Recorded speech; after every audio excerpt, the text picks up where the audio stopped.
Hi guys, it's Vera Sweeney from Lady and the Blog, and I want to talk to you about setting up a family calendar that you keep in your kitchen.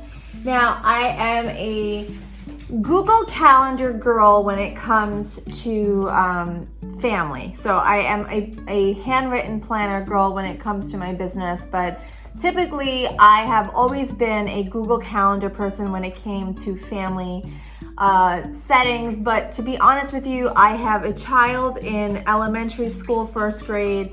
I have a child in middle school, and then I have a child in high school. And it has become so overwhelming to try to keep up with everything that the children have to do on a regular basis, that the digital calendar, especially the morning activities, the things that were having to happen before school, they kept getting lost. They kept getting forgotten. And then, of course, the children were getting in trouble because they weren't going to the special help sessions that were required of them because they weren't doing well in class. And it falls on us. It falls on us as parents. And so all the alarms in the world were not getting my children in school in time. And so I decided, I headed to Target and I got one of these huge, I think this was about $9. It was a day designer calendar. This is nothing special. There is something on the side that I'll talk about in a bit, but pretty much this is just your standard tearaway monthly calendar that I now keep on my island in the kitchen for everybody to see. So there's something that I did that I would do differently, and I will do differently moving forward. And so I want to suggest to you that however many children you have, I think you should assign each child a highlighter color. And so I didn't do that. And for January, I tried to be a little cute. And I was like, oh, sports are gonna be pink, and dental and doctor's appointments are gonna be yellow. And I made things be certain ways. And retrospectively, if I look back on this, I wish I did this by child. So I wish that if I just wanted to look at Natalie, she would be pink. And then I can kind of look at the month that way instead of looking at that, all sports activities are green. Who cares? In the end, I have to be somewhere, and I rather it be based on who it is as opposed to what it is. So when you're setting up your calendar, I think I would suggest for you to think about a color coordinated system based on your child versus based on the activity itself. Okay, so another thing is I put some of my stuff on here, like I have a migraine appointment tomorrow with my doctor. This is for the children. I have two things on here based on me, and I don't think I'm gonna do that moving forward. I think this is really just for the kids, and that's something that I'm going to do specifically for my family. If you want to incorporate your personal appointments, that's up to you. But here's how we did it. So we have our CCD programs, our soccers, our sleepovers. We have after school programs, before school programs. We have our tap dances, our basketball games. We have play rehearsals. We have robotics programs. We have our church functions that we do after school and before school. My daughter also participates during church. She does for the little kids before church. There's like Sunday school, so she goes and she does that. We have when our son sings in mass. So every single thing that is pertaining to the children, our dental appointments, things like this, that's what is involved here. And so every morning it's on my island. And so I wake up in the morning and I look. So for example, today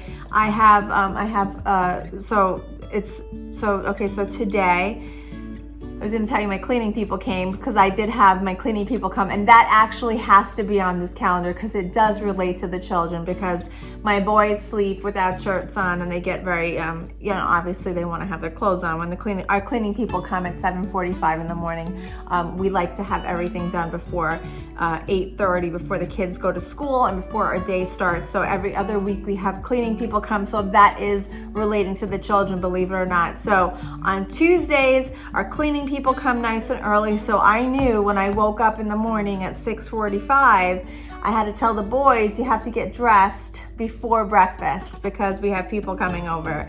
But then also my daughter, I told her, I said, you have science help today after school, so bring an extra snack. These are the things that, I had to tell her she had an extra snack. She had to pack an extra snack. If I didn't have this on my island, I would have forgotten that she had science. She would have probably remembered, obviously, while she was in school, but she wouldn't have had that snack. So it's good for me to see it. Natalie, pack an extra snack. I see here that you have science. And I'll tell you something, a week ago, she would not have had that snack. How do I know that? She hasn't had a snack for science in about 3 months. So that's the honest to God truth. Liam has soccer tonight, and I know that because of when soccer falls, I have to get dinner on the table a lot earlier than any other day because of the way everyone likes to eat together. So today, on Tuesday, I have to have dinner a little bit earlier on the table because of the way that we all separate. And that's also very important for me to have in front of me because I know that dinner has to be done a different time on Tuesdays. Last thing I want to note, my daughter put stickers all over it, which is fine. I mean, they want to have fun with it. It is what it is. The note section. So there is a little note section on the corner over here. And originally I was going to use this for me personally. So, I had a reference for, edit a blog post. I had something going on here because I was going to make it about me.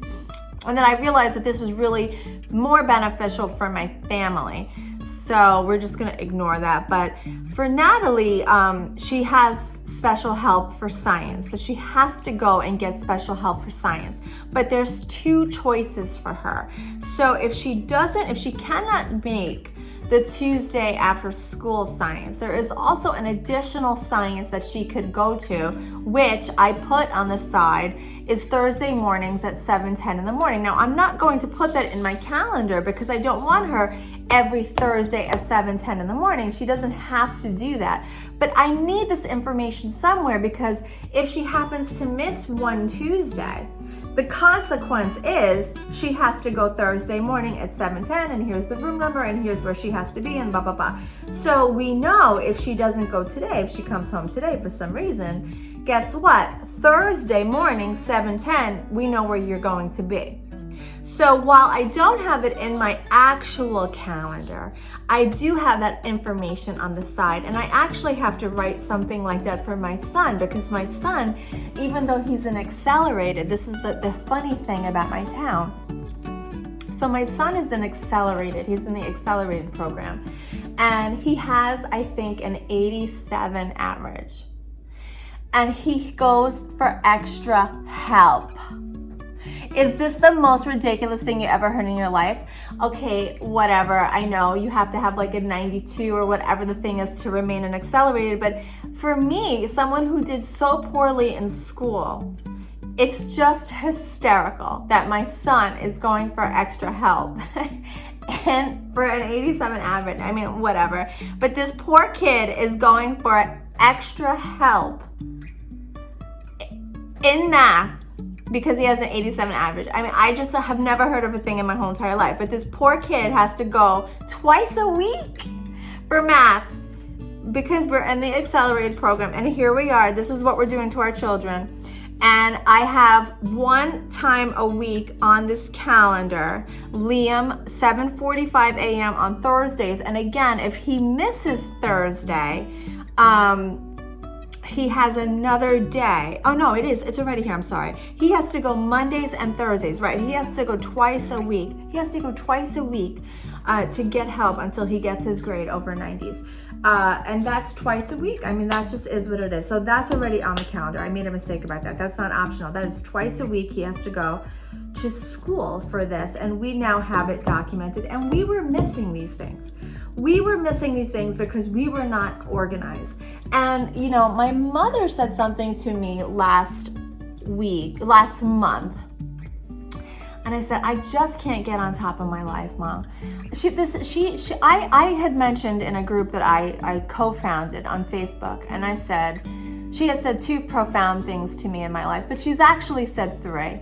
And I should write about this third one as well. And the third one came so next to the second one that I haven't even processed it yet. But I said, Ma, I just can't get on top of my life. I said, I can't. I said, I'm so overwhelmed. I said, I can't get on top of my life. And she said, you work so hard and your whole focus is working that the rest of your life is just zipping by. Because I said, Ma, we go to church. I said, we're the only people in sweatpants. I said, we were walking to my friends. We went to go see Cirque du Soleil. I said, I picked up my friend's son. I said, he was in khaki pants and loafer shoes, and he had a little zip-up shirt. I said, Liam had on a shirt that had a hole in it, and he had sweatpants on. And she said, well, of course he did. She said, how could you focus on what your kids are wearing when you're so chaotic in your mind that you can't even give them an ounce of your energy because 100% of your mind is focused on your work? How could you worry about the holes in your kids' shirts and how well dressed they are if your job is sucking 100% of your life out of you? And when she said that, I really paused because I said, my God, I said, she's right. She's always right. And I said, I need 2020 to be me plugging back into my family and giving my family what they should have been having for the last 15 years, to be honest with you. Me owning this, me getting on top of their schedule, me getting on top of what they look like. I mean, really, they do wear the same 4 shirts with holes in them. We go to church, we look like schleps. But at the same time, when we go to church and we look like schleps, I think to myself, we're here. Like, I'm still here. I mean, God doesn't care what I'm wearing. So to me, at the same time, when I'm in church, I'm like, don't judge me, I'm still here. He doesn't care what I'm wearing. So in that sense, I get defensive. Like, don't ask me to wear red on Christmas. I'm also one of those people. But, at the same time, I'm also like, at Cirque du Soleil, we should have been a little dressed up. But should we have, then I go back and forth. Because then I'm like, don't ask me to be a certain way. I have that thing. I have that, don't expect that of me thing. But at the same time, I feel like we should be a little bit more buttoned up at this point in our lives. So I'm in my 40s, right? I think I should not have my children walking around with holes in their clothes. You know what I'm saying? So for me, us being frazzled, living in a frazzled state, and in every sense of the word, has to stop. And in order for it to stop, I have to stop living, vibrating at 150% at all times of the day. And that's a struggle that I deal with. And so the only way that I can deal with that is by really slowing down and by really understanding where we are at every moment of the day. And this is my way. My way is to really micromanage. And by micromanaging my life, I can calm down. And it's the only way. It's the only way I know how to do it. There's no in between. So there's no normal. I don't have a normal.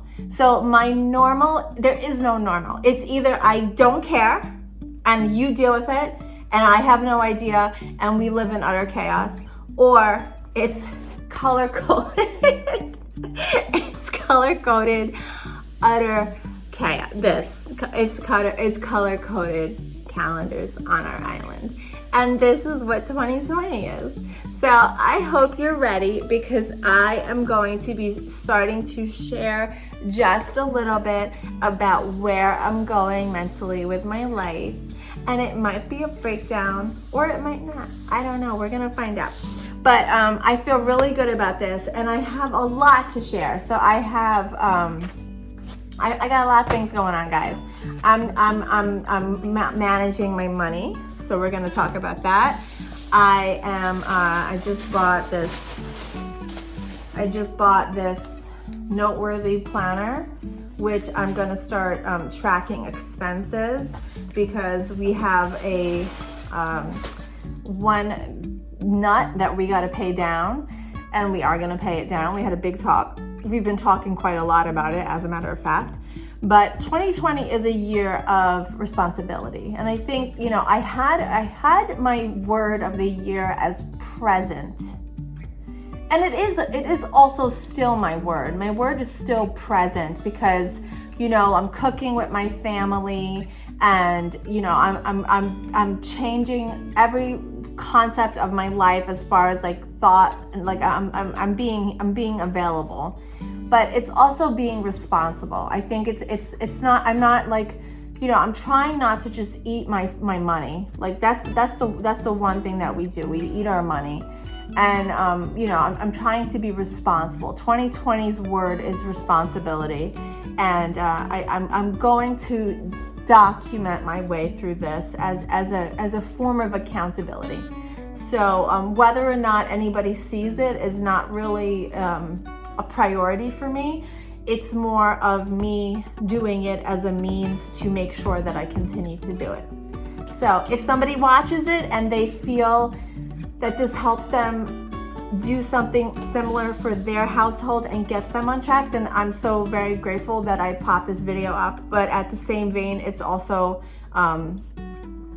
it's just a push in the right direction for everybody. So long video, but I hope I'll pop a link to the calendar that I use below. But stay tuned. So this channel is changing, and I hope you will join me.